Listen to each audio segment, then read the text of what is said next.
GDS એટલે કે ગ્રામીણ પોસ્ટ ઓફિસ દ્વારા હાલમાં ભરતી જાહેર કરવામાં આવી છે, જેનું રજિસ્ટ્રેશન આજથી જ એટલે કે 31/1/2026થી શરૂ થઈ ચૂક્યું છે. જય હિન્દ, જય ભારત. સ્વાગત છે તમારું ગુજરાત સરકારી હબ ચેનલ પર. ગ્રામીણ પોસ્ટ ઓફિસ દ્વારા 28,740 પોસ્ટ માટે ભરતી જાહેર કરવામાં આવી છે, જેનું રજિસ્ટ્રેશન આજથી શરૂ થઈ ચૂક્યું છે, જે લાસ્ટ ડેટ રહેશે 14/2/2026. આ રજિસ્ટ્રેશન કેવી રીતે કરવું તે અંગેની વધુ માહિતી આપણે આજના આ વિડીયોમાં ચર્ચા કરીશું. વિડીયોમાં આગળ વધીએ તે પહેલાં જો તમે અમારી ચેનલ ઉપર નવા આવ્યા હો તો ગુજરાત સરકારી હબ ચેનલને જરૂરથી સબસ્ક્રાઈબ કરી લેજો, સાથે જ અમારા ઇન્સ્ટાગ્રામ આઈડીને પણ ફોલો કરી લેજો. તો ચાલો હવે આપણે જાણીએ આ અંગેનું રજિસ્ટ્રેશન કેવી રીતે કરવું. સ્ટેપ બાય સ્ટેપ આપણે જાણીશું.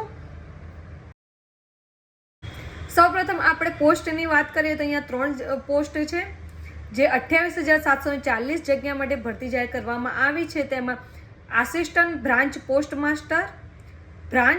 માસ્ટર અને ડાક સેવક, આ રીતની 3 પોસ્ટ માટે આ ભરતી જાહેર કરવામાં આવી છે. એપ્લિકેશન મોડ અહીંયા ઓનલાઈન રહેશે, જે તમારે official website Indian post GDS online.government ઉપરથી તમારે અહીંયા અપ્લાય કરવાનું રહેશે. સૌપ્રથમ એપ્લિકેશન કરતાં પહેલાં તમારે પોતાનું એક વન ટાઈમ રજિસ્ટ્રેશન કરવાનું રહેશે. જે આ રજિસ્ટ્રેશન છે એ ફક્ત એક જ વાર તમે કરી શકશો. તમે વન ટાઈમ રજિસ્ટ્રેશન કર્યા બાદ કોઈ પણ જાતનું બીજું રજિસ્ટ્રેશન કરી શકશો નહીં. આથી રજિસ્ટ્રેશન કરતી વખતે તમારે ખૂબ જ ધ્યાન રાખવાનું છે. આ વિડીયો જોઈને તમે ઘરે બેઠા તમારા mobile through step by step one time registration કરી શકો છો. રજિસ્ટ્રેશન 31/1/2026થી લઈને 14 ફેબ્રુઆરી 2026 સુધી કરી શકશો. જ્યારે એપ્લિકેશન 2 ફેબ્રુઆરીથી શરૂ થશે, જે 16 ફેબ્રુઆરી સુધી તમે એપ્લિકેશન કરી શકશો. રજિસ્ટ્રેશન અને એપ્લિકેશન બંને સાંજના 5 વાગ્યા સુધી તમે કરી શકશો. જ્યારે તમારે કોઈ પણ એપ્લિકેશનમાં એડિટ કે સુધારણા કરવું છે તો એ માટે તમારે 18 ફેબ્રુઆરી અને 19 ફેબ્રુઆરી આ 2 દિવસમાં તમે સુધારણા કરી શકશો. રજિસ્ટ્રેશન માટે સૌપ્રથમ તમારે પોસ્ટ ઓફિસની ઓફિશિયલ વેબસાઇટ ઉપર આવી જવાનું છે. ત્યારબાદ તમારે રજિસ્ટ્રેશન ઉપર ક્લિક કરવાનું રહેશે. ક્લિક કર્યા બાદ આ રીતનું તમારી સામે એક પેજ ઓપન થશે, જ્યાં તમારે ફર્સ્ટ તમારો એક મોબાઈલ નંબર એડ કરવાનો છે.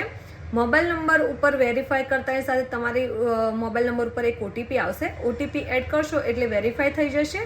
ત્યારબાદ તમારે એક ઈમેલ એડ્રેસ તમારું એડ કરવાનું છે. અહીંયા ઈમેલ એડ્રેસ એડ કરતાની સાથે તમારા ઈમેલ આઈડી ઉપર એક OTP આવશે. OTP તમારે અહીંયા વેરીફાઈ કરવાનો છે. ત્યારબાદ તમારે OTP વેરીફાઈ થઈ જાય મોબાઈલ નંબર અને ઈમેલ આઈડી એટલે તમારે નેક્સ્ટ ઉપર ક્લિક કરવાનું રહેશે. નેક્સ્ટ ઉપર ક્લિક કરતાની સાથે જ આપણી સામે રજિસ્ટ્રેશન ફોર્મ ઓપન થઈ ચૂક્યું છે. અહીંયા સૌપ્રથમ તમારે તમારું નામ લખવાનું છે. ત્યારબાદ તમારે તમારી બર્થ ડેટ લખવાની છે. ત્યારબાદ તમારે તમારું જેન્ડર સિલેક્ટ કરવાનું છે. ત્યારબાદ તમારે અહીંયા તમારું ફાધર નેમ લખવાનું છે. નેક્સ્ટ કોલમમાં તમારે તમારું મધર નેમ લખવાનું છે. ત્યારબાદ તમારે અહીંયા તમારે જે પણ કાસ્ટ આવે છે, SC ST જનરલ OBC જે પણ કાસ્ટ છે તે સિલેક્ટ કરવાનું રહેશે. ત્યારબાદ તમારે કન્ટિન્યુ નેક્સ્ટ ઉપર સબમિટ ઉપર ક્લિક કરવાનું રહેશે. સબમિટ ઉપર તમે ક્લિક કરશો એટલે તમારું રજિસ્ટ્રેશન સક્સેસફુલી લખેલું આવી જશે અને સ્ક્રીન ઉપર તમને અહીંયા એક રજિસ્ટ્રેશન નંબર જોવા મળી રહેશે. આ નંબર તમારે સેવ કરીને રાખવાનો છે સાચવીને. આ જ નંબરથી તમે એપ્લિકેશન કરી શકશો આગળ. એટલે જે 2 ફેબ્રુઆરીથી એપ્લિકેશન સ્ટાર્ટ થશે ત્યારે તમારે આ જ રજિસ્ટ્રેશન નંબરથી તમારે લોગિન કરીને અપ્લાય કરવાનું છે. આથી આ રીતનું તમારે સ્ટેપ બાય સ્ટેપ તમે રજિસ્ટ્રેશન કરી શકશો.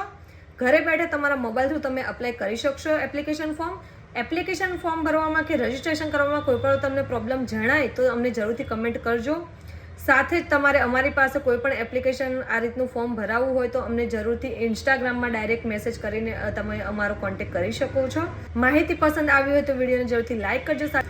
આવી જ વધુ માહિતી ગવર્મેન્ટની યોજનાઓ તેમજ ભરતીની માહિતી મેળવવા માટે અમારી ચેનલ ગુજરાત સરકારી હબને લાઇક, ફોલો, શેર, સબસ્ક્રાઈબ જરૂરથી કરી લેજો. સાથે જ અમારી ઇન્સ્ટાગ્રામ આઈડી અને અમારા વોટ્સઅપ ગ્રુપમાં જોડાવા માટે અમારા જે યુટ્યુબ ચેનલના બાયોમાં લિંક આપી છે ત્યાં તમે ક્લિક કરીને અમારા વોટ્સઅપ ગ્રુપ અને ઇન્સ્ટાગ્રામમાં તમે જોડાઈ શકો છો.